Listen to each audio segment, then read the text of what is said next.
নিজের স্ত্রীর দেওয়া মিথ্যা একটা অপবাদের কারণে আজকে আমার এই অবস্থা।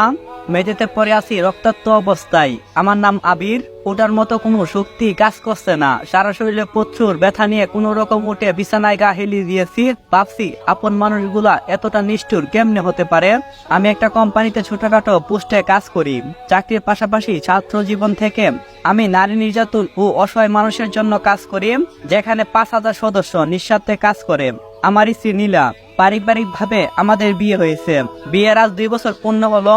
আজই আমার জীবনের সবচেয়ে বড় সারপ্রাইজটা পেলাম। কাল রাতে যখন অফিস থেকে বাসায় এসেছি, কলিং বেল বাজাতে নীলা দরজা খুলে দিল। প্রতিদিনের মতো নীলাকে জড়িয়ে ধরে বলতে লাগলাম, কেমন আছো গো? কিন্তু নীলা এক ঝটকায় নিজেকে ছাড়িয়ে নিল। তার এই আচরণে আমি কিছুটা অবাক হলাম। হঠাৎ সে এমন করলো কেন?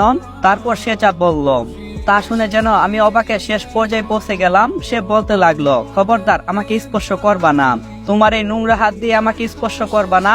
এই বলে দিলাম, আর আজ থেকে আমি তোমার কেউ না, আমি মুক্তি চাই। তোমার থেকে সারা জীবনের জন্য আমি মুক্তি চাই। নীলার এমন কথা শুনে আমার মাথায় যেন আকাশ ভেঙে পড়ল। আমি অনেকক্ষণ নীরব থেকে বললাম, কি বলছো তুমি এসব? মুক্তি চাও মানে? কিসের মুক্তি? নীলা বলল, আমি ডিভোর্স চাই আবির, তোমার সাথে অনেক হয়েছে আর না। আমি বললাম, আচ্ছা তুমি আমার সাথে মজা করছো তাই না? দেখো এরকম মজা একদম করবা না। আর তোমার শরীর ঠিক আছে তো? নীলা বলল, আমায় নিয়ে তোমাকে ভাবতে হবে না, না ভাবলেও চলবে। আর আমি সব ভেবে চিন্তেই বলছি। সারাদিন অফিস করে ক্লান্ত, আর তার মধ্যে এসব প্রচুর রাগ হচ্ছে। রাগের বসে নীলাকে ঠাস করে একটা চড় মারলাম। 2 বছরের সংসার, এই প্রথম নীলার গায়ে হাত তুলছি। কষ্টে আমার বুকটা ছিঁড়ে যাচ্ছে। তারপর স্বাভাবিক থাকার চেষ্টা করলাম। নীলা কাঁদতে কাঁদতে বিছানায় শুয়ে পড়ল। এদিকে আমি আর কোনো কিছু বললাম না তাকে। আমার মাথা যেন কাজ করা বন্ধ করে দিয়েছে হঠাৎ নীলার এই অস্বাভাবিক আচরণে। ক্লান্ত শরীর নিয়ে বিছানায় গা হেলিয়ে দিলাম। রাতে অনেকবার নীলাকে ডেকেছি, কি হয়েছে, কি জন্য আমার সাথে এসব কথা বললো তা জানার জন্য, কিন্তু একবারও আমার দিকে তাকাইনিও, একটা কথাও বলিনি। আমিও পরে ঘুমের রাজ্যে হারিয়ে গেলাম। সকালবেলা সূর্যের আলো চোখে পড়তেই ঘুম ভাঙলো। ঘড়িতে তাকিয়ে দেখি 10টা বেজে গেছে। কি আশ্চর্য, নীলা আজ আমাকে ডাকিনি কেন? মনের ভিতর উল্টা পাল্টা শুরু হয়ে গেল। প্রতিদিন নীলার মিষ্টি গলার কোমল হাতের ছোঁয়ায় ঘুম ভাঙে, কিন্তু নীলা আমাকে আজকে ডাকেনি। আগে তো যদি আমার ঘুম ভাঙতে দেরি হতো, বিভিন্ন কায়দায় আমার ঘুম ভাঙাতো, মান অভিমান দূর করে দিত। কিন্তু আজ কি হলো নীলার? কাল থেকে এরকম অদ্ভুত আচরণ কেন করছে ও? এসব ভাবতে ভাবতে ওয়াশরুম থেকে ফ্রেশ হয়ে নিচে নামতে বড় ধরনের একটা শট খেলাম।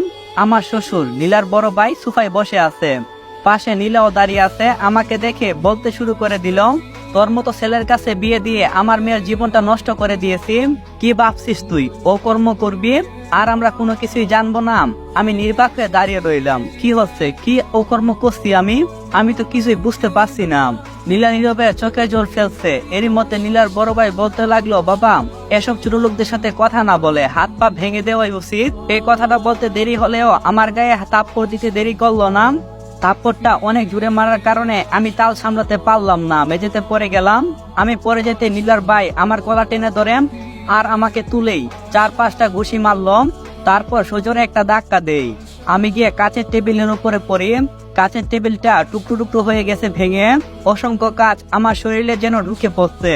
তারপরও তারা আমাকে ছাড়েনি। ডাইনিং টেবিলে থাকা কলকাটা চুরিটা আমার দিকে নিয়ে এগিয়ে আসছেন।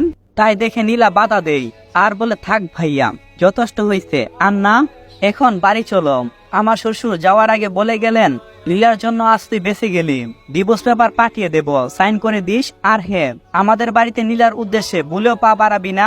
আর যদি ভুলেও পা বাড়াস তাহলে তোর লাশটা টুকরো টুকরো করে সাগরে ভাসিয়ে দেব, কথাটা মনে রাখিস। আমি নির্বাক হয়ে শুধু ওদের চলে যাওয়া দেখতে লাগলাম। বিছানা শুয়ে শুয়ে সকালের ঘটনাগুলো ভাবছি। শরীরে প্রচুর ব্যথা, ঠিক মতো দাঁড়াতে পারছি না। অনেক কষ্টে উঠলাম। আয়নার সামনে দাঁড়িয়ে অবাক হয়ে গেলাম।